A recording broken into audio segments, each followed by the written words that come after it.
plantearme cosa que siempre hice, que yo no sea el límite de mis proyectos. Mi mejor virtud, o si lo hago bien, o si fracaso, es con qué gente me rodeo para los proyectos. Yo no puedo ser el techo de mis proyectos. Vivimos en un mundo que no se detiene. Caminamos a un ritmo vertiginoso que nos arrastra, nos exige. ¿Qué queda de nosotros cuando decidimos frenar? Los sentidos.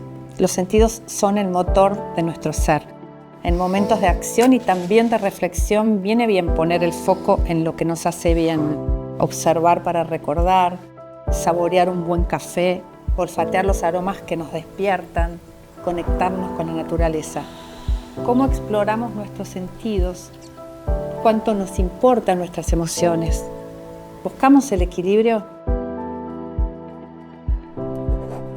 Entre nos, sentidos. Bueno, bienvenido a Entre Nos. Gracias, Daniel Greenbank, por esta entrevista. Hace mucho que quería charlar con vos. Gracias por la invitación, contento de estar acá. Es verdad que yo también quería, me interesaba mucho la entrevista y por eso, bueno, acá estamos. Me alegro. Este ciclo se llama Sentidos. Es activar los sentidos, sentir para pensar qué armar, qué programar, qué crear. Y también es darle sentido, ¿no? ¿Qué es lo que nos da sentido? Uh-huh. Un poco va por ahí. ¿Te dio sentido en un principio ser disjockey? Porque antes no se decía DJ, se decía disjockey, ¿no? Sí. La música sí. Y todo lo que... ¿Por dónde sí. arranca realmente tu vida en la música, ¿no? Porque la música la atraviesa absolutamente. Toda con la curiosidad que nunca fui músico. O sea, todavía, pues normalmente lo que vos decís debiera haber derivado en que estudiara un instrumento. Claro. Y la verdad que siempre se me dio más por la parte, en ese melómano, que derivó en ser un DJ, y que derivó en estar muy allegado a todo lo que es la música, sí. Pero sin ser músico, siempre del lado del productor. Muchos productores que llegan a ser productores pues son músicos frustrados. Eso es una tendencia bastante estable. ¿Vos no sentís eso? No fui músico, a lo sumo te podría decir que fui un jugador de fútbol frustrado, pero no músico frustrado. Y también es una derivación, obviamente, y ahí a esto que vos decís de los sentidos, es cuestiones que te impactan a tu sensibilidad, que te atrae, entonces de ahí derivás en una potencialidad de salida laboral, claro, que te permite el sustento a lo que me sensibilizaba, que es la música en general. Es interesante lo que decís del DJ, porque uno, ahora no, porque bueno, es una actividad que tiene un lugar protagónico, pero en un momento, bueno, el DJ no tenía ese lugar protagónico, y lo que señalas en cuanto a esa actividad es interesante porque decís, tiene que elegir la música tiene que ser interesante para los que están ahí en la fiesta o en el lugar, pero al mismo tiempo, ¿cómo la pasa? ¿Cómo la mezcla? ¿En qué acorde mete una y otra? Eso es un arte. Absolutamente, y yo creo que es el secreto, inclusive en todo sentido en cuanto a la música, pero encontrar buenos temas es fácil, es más que hoy con los algoritmos hasta se ha facilitado el acceso a esa información. El arte para mí significa la combinación de los sonidos, y dentro de esa combinación de sonidos tiene que ver en dónde te dirigís. O sea, si estás, cuando programé o tuve radios, yo me ocupaba centralmente de la lista de difusión musical, que es distinto que el parámetro de cuando yo era DJ o DJ de una fiesta. En una cuestión de una fiesta o de un evento tenés que meter todo goles, digamos. Medir el pulso también. Es más, me sigue cuando amigos, amigas cumplen años, una de las cuestiones que a mí me divierte mucho es regalarle que yo le musicalice. Qué bueno. Obviamente sujeto a la aprobación de que no sea una tortura mi regalo, pero de dedicarme a la musicalización. En general trabajo con gente, con un DJ que se llama Cristian Calvo, que es un muy buen DJ, pero me gusta hacer, meterte ahí. Me gusta meterme ahí y disfruto mucho, lo gozo. Bueno, la rock and pop primero fue, bueno, nos atravesó muchísimo a todos, en todo sentido, pero también arrancó siendo música solamente, Arrancó ¿no? exclusivamente siendo música, las 24 horas, y después obviamente en la dinámica de construcción entraron a ver los comunicadores, la personalidad que quizás le dio una trascendencia distinta, pero esa primera rock and pop musical exclusivamente en un universo mucho más chico que era el de las FM, que era en general incipiente en esos momentos, porque las FM era un apéndice de las AM, tenía del universo de target de oyente tenía como el 80%, después, porque era la única musical. Estamos hablando del año 85, después post-dictadura, había mucha necesidad de hablar, entonces la música prácticamente había salido de las radios, había mucho, se hablaba mucho más de lo que se escuchaba música. Se escuchaba. Y a mí me pareció, yo siempre había puesto un poco a las alternativas, me gusta buscar cuál es el hueco que no está ocurriendo y apostar ahí. Bueno, ahí como productor, buscar sí. Cuál es el hueco, ¿cómo arranca esa visión? ¿Es una visión de buscar lo que no está? ¿Es una visión que tiene que ver con la intuición, de lo que sentís que está pasando y que todavía no se manifestó? ¿O haces lo que realmente sentís y después le das forma en el ámbito, en la gente? Yo te diría que las tres afirmaciones que hiciste, la conclusión es un mix de las tres. Buscar lo que no hay, primero tenés que detectar por qué no hay. O sea, si vos decís, bueno, voy a poner un puesto de venta de arena en el Zara, no hay porque nadie necesita comprar arena en el Zara, sería absurdo la búsqueda. Claro. La segunda cuestión es que esa intuición y esa percepción, volcándolo a un ámbito profesional, se torne una manera de monetizar o que sea un emprendimiento, porque muchas veces el gusto personal de uno te puede arrastrar a cuestiones que en lo económico no es bueno, entonces ahí prefiero gozarlo como oyente o como espectador que en una inversión de que... Tenés eso bien en cuenta también. Tenés eso bien en cuenta también. Es fundamental, claro. O sea, el radar de saber si vas a tener público o no, tomándolo en la parte, estamos volcándolo en la parte profesional. Sí. En la parte personal, bueno, tengo la libertad y la licencia de escuchar lo que me interesa. Ahora, cuando voy a hacer un emprendimiento económico, comercial, sí, obviamente visualizo a qué público quiero llegar, cómo voy a llegar y si existe ese público. Pero cuando arrancó la rock and pop, por ejemplo... No había FMs, no había FM y no había radio. Y es un riesgo también. Todo está atado a riesgo siempre. Cuanto más diferente sea el proyecto, más riesgo hay. También es mayor la posibilidad de ganancia. Sin lugar a duda, yo sentía que había una carencia porque era lo que a mí me pasaba cuando viajaba, que yo era oyente de radio todo el tiempo y no me pasaba en Argentina.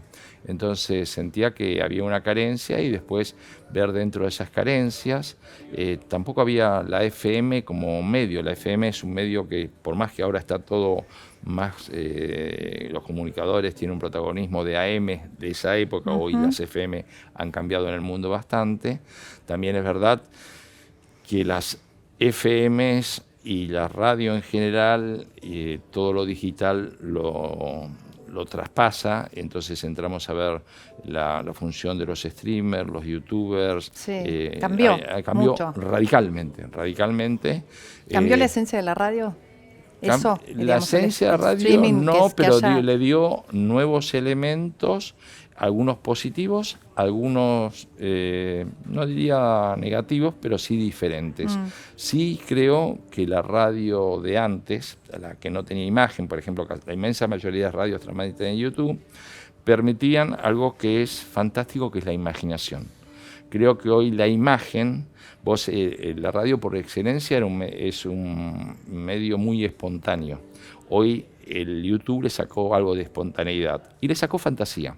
En Radio Bangkok, por ejemplo, hacíamos, jugando con lo sonoro, porque no había cuestión visual, había un montón de producciones que si vos lo tenías que transmitir en YouTube, le quitaba toda la magia.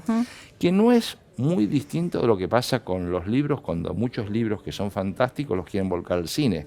Entonces vos decís, la verdad que el libro me gustó, pero no representa, es un desafío muy grande ese traspaso, porque quita un elemento que es para mí lo que... En general no son tan buenas las películas o las series como los libros. En general es muy difícil que un muy buen libro tenga un correlato con un muy buen film. O sea que hay como una cosa de lo genuino, del inicio de un proyecto que tiene que ser cuidado.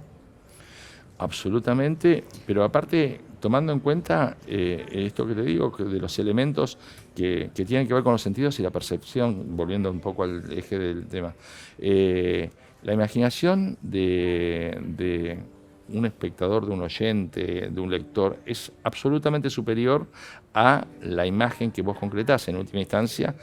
Por más que a veces hasta las mismas películas tienen interpretaciones. Sí, pero bueno, tenés que trabajar como lector o como oyente. Tenés que pensar, tenés que estar ahí activo. Mucho más activo que cuando por ahí ves una imagen o todo resuelto, ¿no? Totalmente. Y también hoy el desafío con el mundo digital que estamos es cómo, o para mí el gran desafío es cómo no caes en los algoritmos. O sea, los algoritmos son de alguna manera, nosotros sentimos que tenemos muchas más libertades, porque es verdad, tenemos una biblioteca gigante en nuestra casa que tendríamos que haber tenido en tiempos pasados un Blockbuster, o una discoteca gigante en nuestra casa que hoy tenemos en Spotify y lo tengo en el aparato de teléfono, varias habitaciones de vinilos que tengo en mi casa. Pero el desafío es cómo uno escapa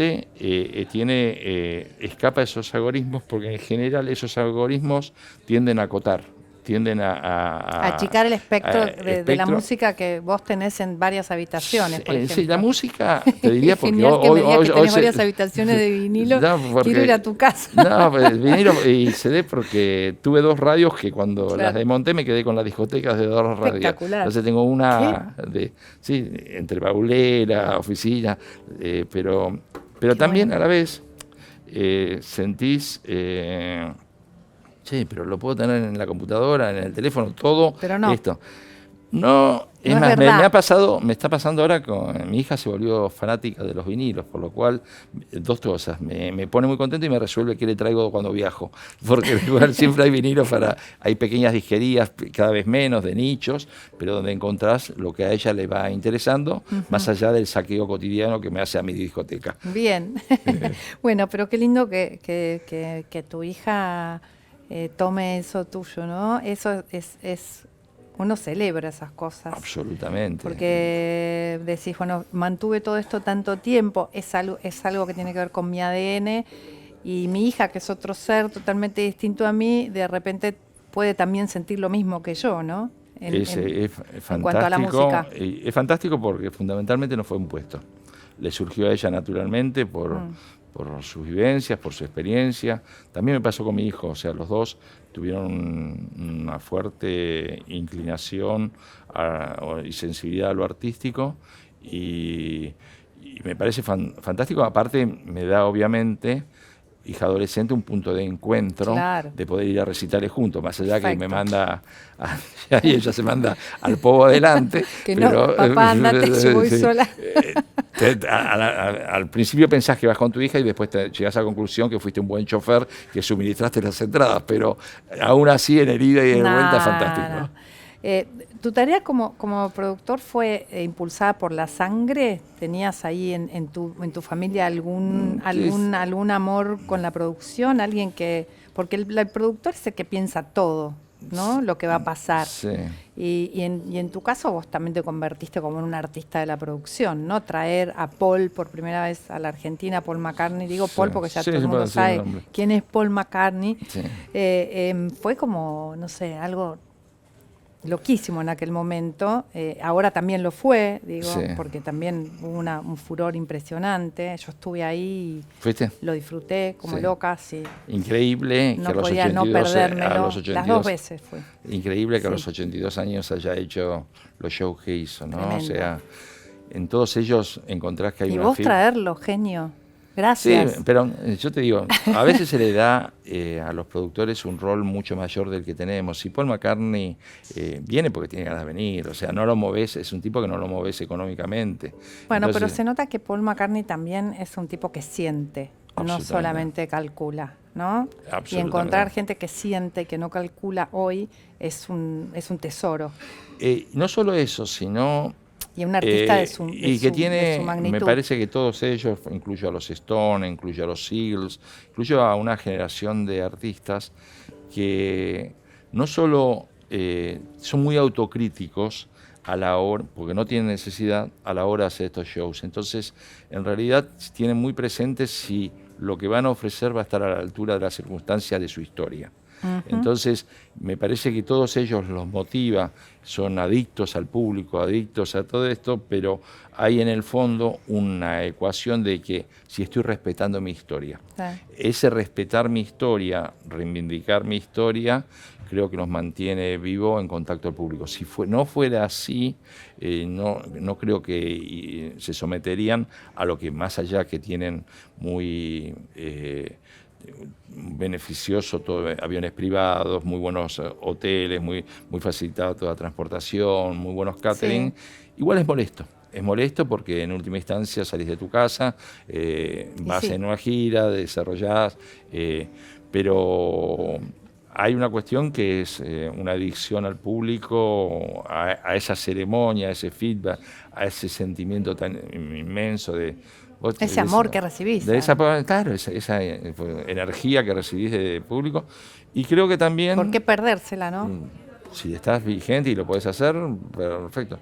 Y también agrego que está el desafío también un poco de ocupar espacios para frente a nuevas generaciones. O sea, si bien Paul o los Rolling Stones o David Gilmour, que ahora está de gira, tienen una inmensa mayoría de un público adulto contemporáneo, son artistas que han cruzado la frontera en el crossover e inclusive es bastante extraordinario sentir cómo a veces hay recitales que tenés abuelo, padre, hijo, claro. Yendo al sí, show. Sí, lo vi. Sí, ahí en Paul lo vi. Yo fui con mi hija, por ejemplo.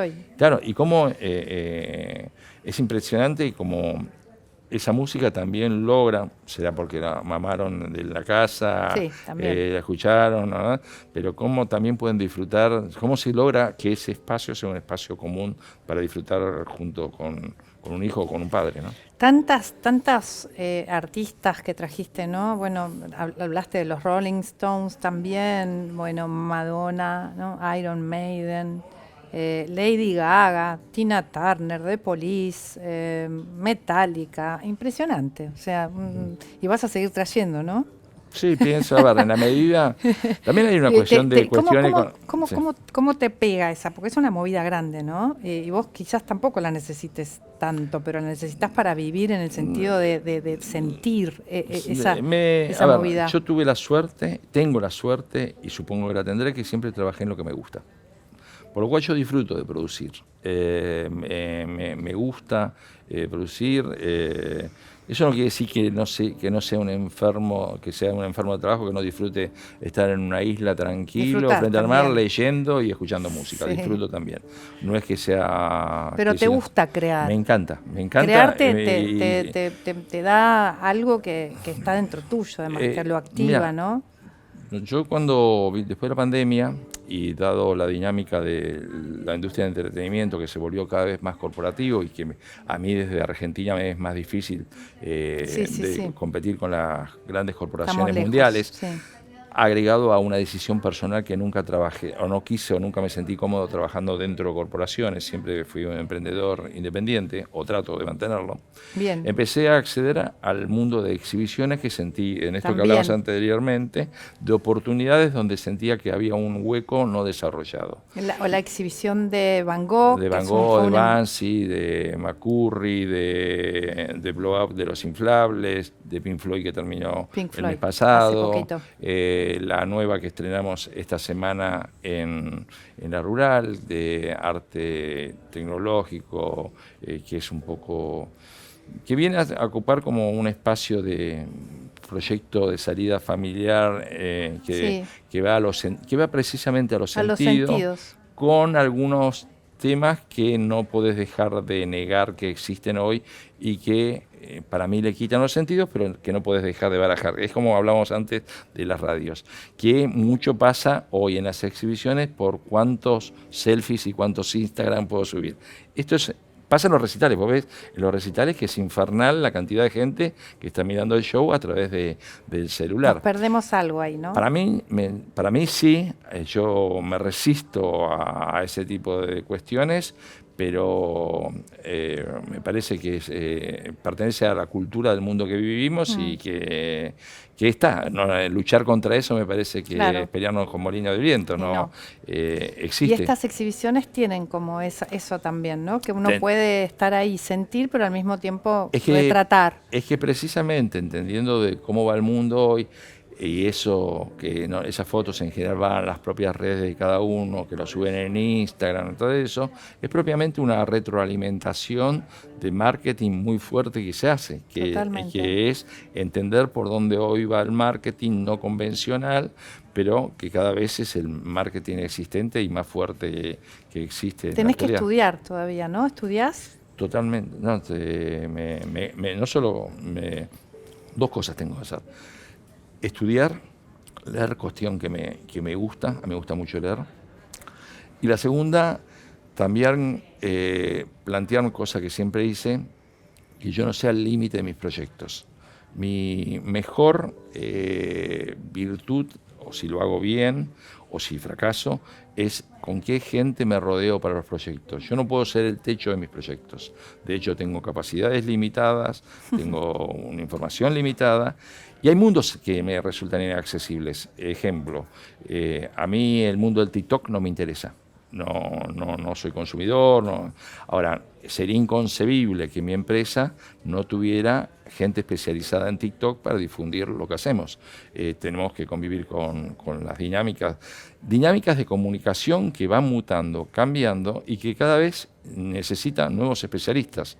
Yo dentro de la empresa creé algo que se llama DG 2030, que es plantearse que nada de lo que tenemos ahora va a existir dentro de unos años, que la inteligencia artificial va a ser apabullante en cuanto a cómo va a cambiar e innovar. Eso no quiere decir que es una decisión. Vos podés tener un nicho que siempre va a estar ahí, pero si querés estar en primera línea de juego en la Premier League, tenés que moverte ahí, tenés que actualizarte. Bueno, y ahí están los recursos humanos. O sea, y ahí es. Y el equipo. Y el equipo, armar equipos, o sea, bueno, en tu libro decís que el equipo es una de las cosas más importantes que armaste siempre, ¿no? En tu libro. Hiciste un libro también después de pandemia. Sí, pero la renovación de tu historia. Es traumática, porque a veces el bichito que yo tengo a veces de cambio no quiere decir que todas las demás personas lo tengan. Entonces, es a veces cruel de sentir que algunas cuestiones no se conviertan en mochila a la dinámica del cambio. Y si hay una sola constante de lo que yo me dedico en el arte, o más que el arte, en el entretenimiento, porque Mozart no necesita cambios, por ejemplo, y los Beatles tampoco, pero en el arte de consumos masivos y en los medios de comunicación es la dinámica del cambio, es la única constante. ¿Para dónde va? No lo sabés, pero lo que sí sabés es que va a ir mutando, y cada vez los cambios son más a más rápido, corto plazo, te tenés que acomodar más rápidamente. Y no es lo que a mí me gusta, pero hay una cuestión de timing de las nuevas generaciones que no son mis timing. Y de hecho, yo soy fanático del cine europeo, por decir una cosa. Bueno, hoy para el cine europeo lo tengo en una plataforma, pero las plataformas mainstream no tienen tanto cine europeo. Voy a buscar lo que me... Eso no quiere decir que no consume cine pochoclero, también consumo y disfruto. Sí. Pero hay, por ejemplo, hoy en los algoritmos, un video que la cantidad de fugas de visualizaciones que tenés en los primeros 30 segundos es infernal.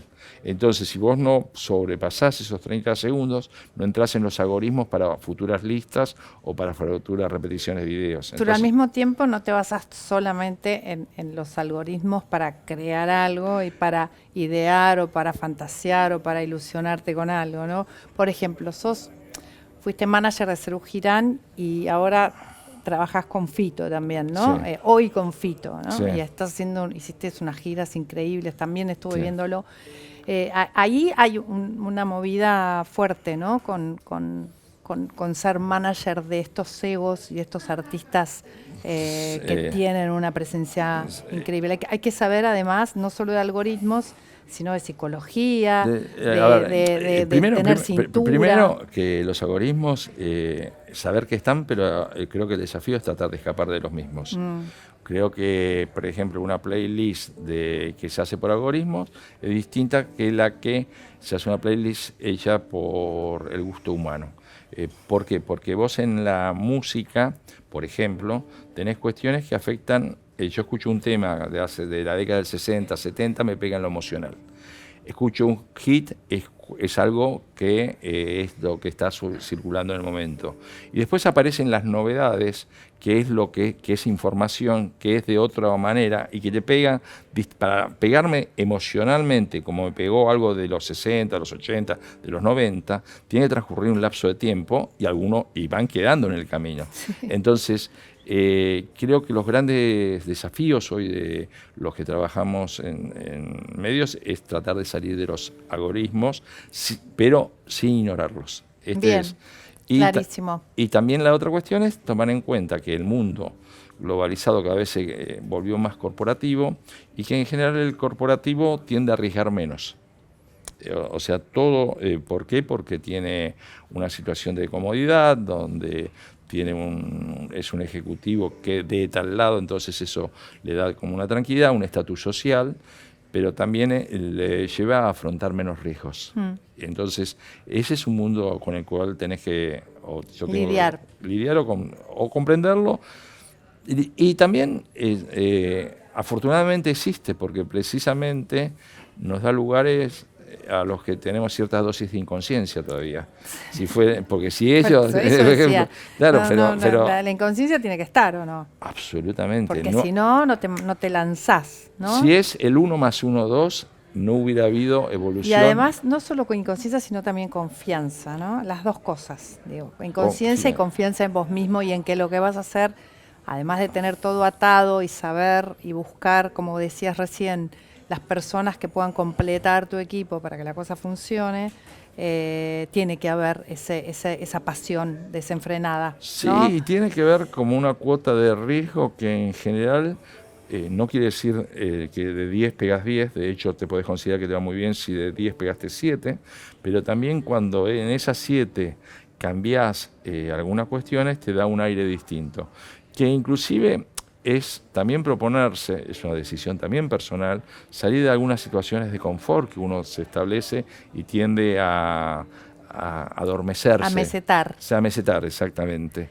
Que está bueno ahí. La meseta, o sea, no es ratito. Que yo... pero un ratito, exactamente. Pero un ratito. Creo que vos no querés mucha meseta. Pero me da esa sensación, no te conozco tanto, pero... Pero es que, en realidad... El riesgo el riesgo te mueve. Te voy a dar de 3 ejemplos de la música muy claramente, y que inclusive algunos de ellos no tuvieron en la inmediatez el reconocimiento que debieran. Los Beatles venían con un tipo de música, se propusieron un cambio grande a partir de Sgt. Pepper, les dio un aire impresionante y le hicieron el cambio más trascendente de su carrera. U2 venía con una carrera extraordinaria, decidieron hacer un cambio con Aqualung Baby, le dio un aire extraordinario. Y yendo acá, te encontrás con un Charly García que de golpe, aún sus propios seguidores, cuando de golpe decidió en lo personal hacer un cambio grande con Clics Moderno, en un primer momento tuvo un gran rechazo de crítica, de seguidores, Sí. pero como era una obra absolutamente extraordinaria artística, prevaleció, el tiempo puso las cosas en su lugar. Increíble. Entonces, eso de salir de ese lugar de confort, de comodidad, le da una dinámica, una inyección por lo menos de vida. La última. Dale. ¿Qué le da sentido a tu vida? Mis afectos. Ante todo, mis afectos. Y